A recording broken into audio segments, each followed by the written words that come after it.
Hey, I'm Carl Thomas, and we are going to try to answer more Bible questions. Are you ready? Here we go. Pastor Carl, here it is.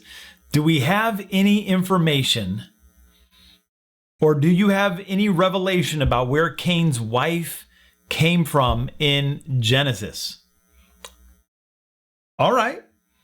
Also, where did the Nephilim come from? I can read who they were, but no origin or how they got here. Well, there's the question for you right there. My guess is that someone has been reading the book of Enoch, but that's neither here nor there. Let's take them one by one and see what we can come up with, all right? Now, of course, we know that Cain and Abel were the first two children of Adam and Eve as recorded in the Bible. We also know that Cain killed Abel. And if we read here in the Bible, here in Genesis chapter 4, God didn't regard Cain's offering.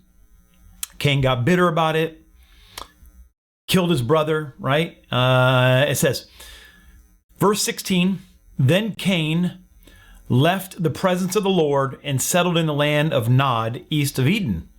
Cain had relations with his wife, and she conceived and gave birth to Enoch. Cain built a city and named the city Enoch after the name of his son. And now to Enoch was born all these other people. And that's all we really learn about Cain here in the Bible. And if we are strictly going to stick to the canonical books of the Bible, the books that the majority of the Western Church believes, that's all the information there is.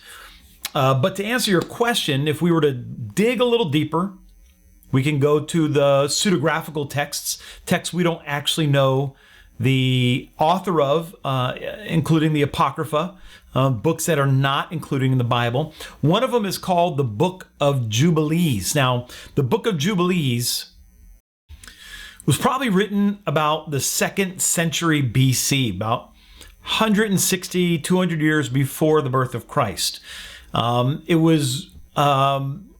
It covers, instead of it covers from like Genesis 1 to about Exodus 15. And instead of tracking the lineage through men, the patriarchs, it covers a lot of the women in the Bible. It's canonical in the Ethiopian Orthodox Church, where they have fragments of the original copies, but not full text. So they do have full text in their native language.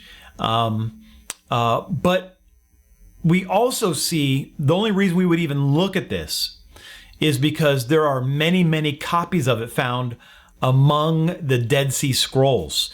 Many preserved copies in the Dead Sea Scrolls, though not in the original languages. But so we know it was regarded as scripture, at least among the Qumran people in the era around the time of Jesus. Around that same era, the Qumran people had this book. And it's interesting in this book, instead of marking time by years, it counts jubilees, which is 7 years. And then it counts weeks of jubilees, which is 49 years. So if we look in this book, we see in Jubilee chapter 4, they talk about this a little bit. Now, if you're on mobile, you're going to have to lean in a little bit. All right. So we were in Genesis 4. Now we're in Jubilee 4. And verse 7 in Jubilee 4 says, and Adam and his wife mourned for Abel for 4 weeks of years, which is 49 years, or 48 years. 4 weeks of years will be 48 years.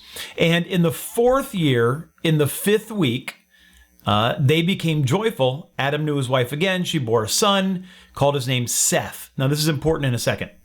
God raised up a second seed unto us on the earth instead of Abel. So clearly, Seth was a replacement for Abel. We read in verse 8, he had a daughter. Verse 9, and Cain took Awan, his sister, to be his wife, and she bare him Enoch in the close of the 4th Jubilee.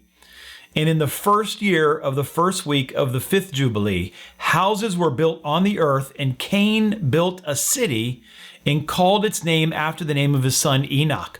Now, what's interesting about this book of Jubilees is that it tries to tie up some loose ends from Genesis and Exodus.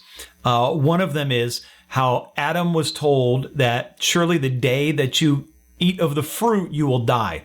Well, in this book of Jubilees, it says that it teaches on how a year is like 1,000 years to the Lord, and 1,000 years is like a day. You know, a day is like 1,000 years, and 1,000 years is like a day.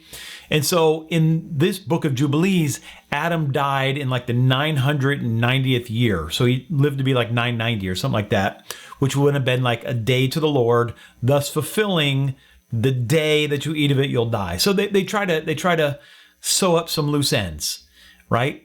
And so we see here that not only did Cain have Enoch, Enoch built cities. Now, when you see in the early books, you see building things scares people, right? They don't like it.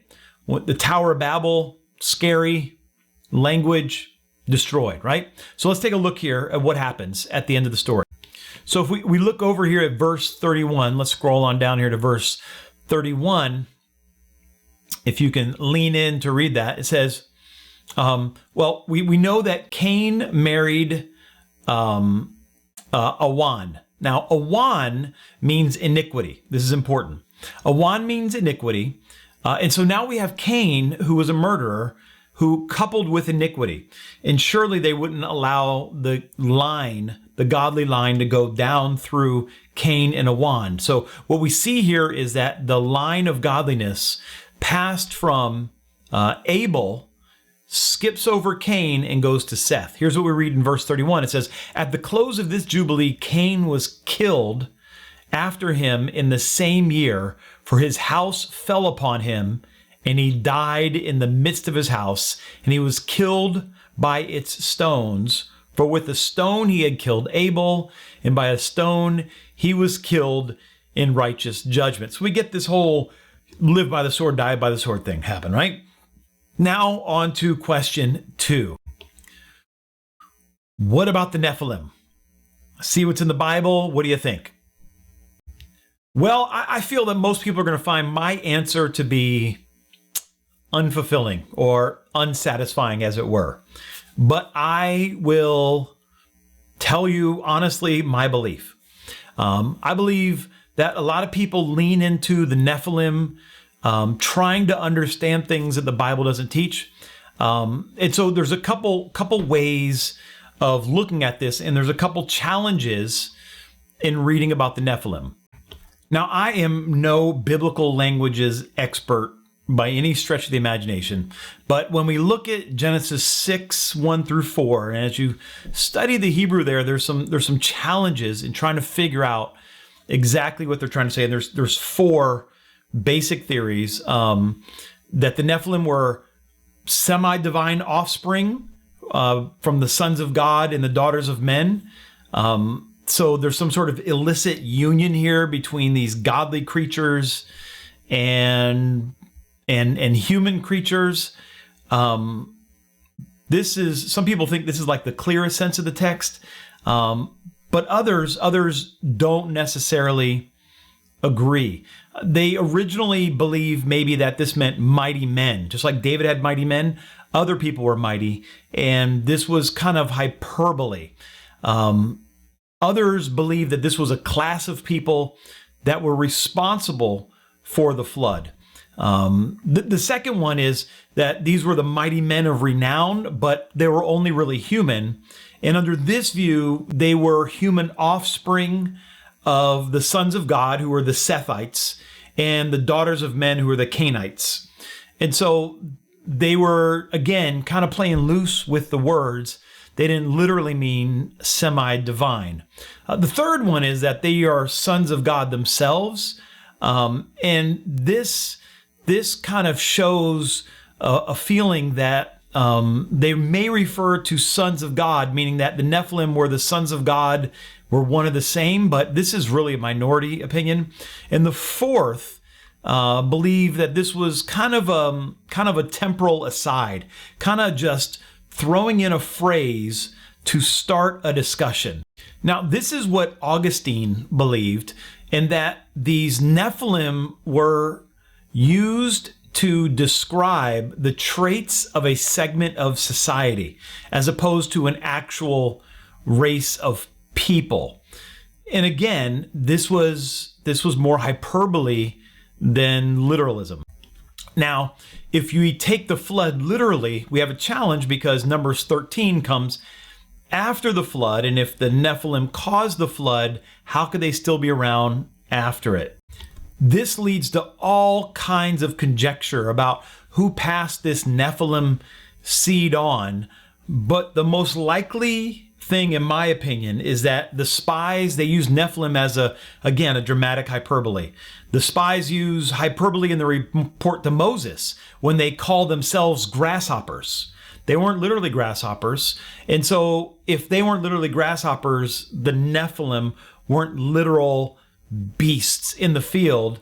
This was them trying to say how daunting the task was. And by mentioning the Nephilim, the spies caused the people to recall the days before the flood, when the legendary warriors roamed the earth, meaning this is more than we could handle. That is my belief on the Nephilim. I think that kind of makes sense. Now, there's an academic paper, The Nephilim, A Tall Story. Who are the Nephilim and how do they survive the flood? Written by Robin Rutledge in the Tyndale Bulletin in 2015. This is a peer-reviewed academic paper. I would suggest that the listener or the viewer would read this, which covers every possible scenario. But let me jump ahead to the conclusion, which I believe, he says, fifth, the reference to Nephilim in Genesis 6:4 is, in my view, linked with the hubris of human beings who intentionally consort with the sons of God to seek to reacquire some sort of immortality. Their description as heroes serves to emphasize the distorted values of that generation, and so serves as an important element in the characterization of the widespread human corruption that results in the flood. If that is the primary purpose of the reference of Nephilim in Genesis 6:4, it would account for their very rare appearances elsewhere in the Old Testament. So I believe that this was a literary device. I don't believe that we're supposed to be worried about some sort of foreign creature. That is my opinion, and I hope this helps. If you got any questions, go ahead and hit it in the comments and send your questions. I love answering them.